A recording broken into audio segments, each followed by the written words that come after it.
মরিচ কবে লাগাইছো? মাস দিয়ে গেলে মরিচের গাছ তো ভালো হয়েছে, কিন্তু তোমার মরিচে আর কিছু করা লাগবে না? আপনার কি হবে এভাবে থাকবে, এখন ফুল আসবে, ফল হবে। এত এত মরিচ যে কুচ করলে কোন জায়গাতে বেচবা?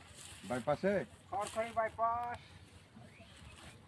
আর ওই যে ওই যে আর কিছু লাগবে না? ওষুধ পানি? ওষুধ পানি তো ব্যবহার করতে হবে, আর কয়েকদিন যায়। তোমার গাছের ফিকার আছে। তোমার তো খুব নাম হয়েছে এই গাছ মরিচের, যে মরিচ তুলেছো করেছো বলে। নাম গাছ ভালো, আর লেগে নাম ভালো। গাছ না হলে তো নাম হতো না। না, তা ঠিক আছে। এখন আল্লাহ কেমন ফল দিবে না দিবে সেটা। তাহলে ঈদের পর থেকেই পাবা মরিচ নাকি?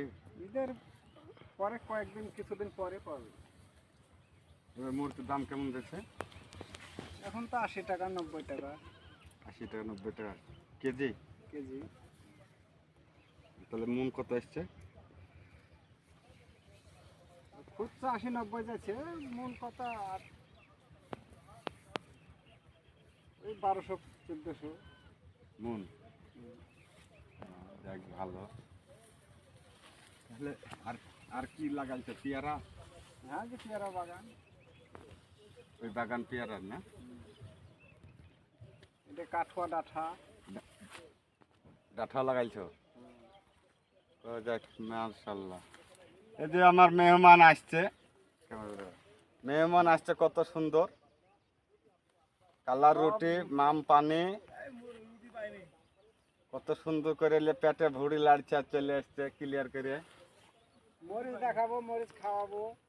এই যে মরিচের বই কিনতে আসছে, দেখে ব্যাপারে কি বলছে। কৃষকও দাঁড়িয়ে আছে,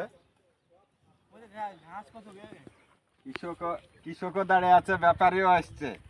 দেখি দামের দর কতদূর কি আগায় নাকি। দেখে ব্যাপারী কত কি বলে। তোর ঘাস হয়েছে, আপনার আপনার পর তাহলে নেবেন, না হলে নেবেন না। ঘাস হয়ে দিয়ে প্রচুর, হ্যাঁ প্রচুর ঘাস গে। লিলি দিবেন এখন, আর তুই রস নামো, তাতে ফুলও ভালো আছে। কোনো এখন কিছু মারা যাবে না এখন।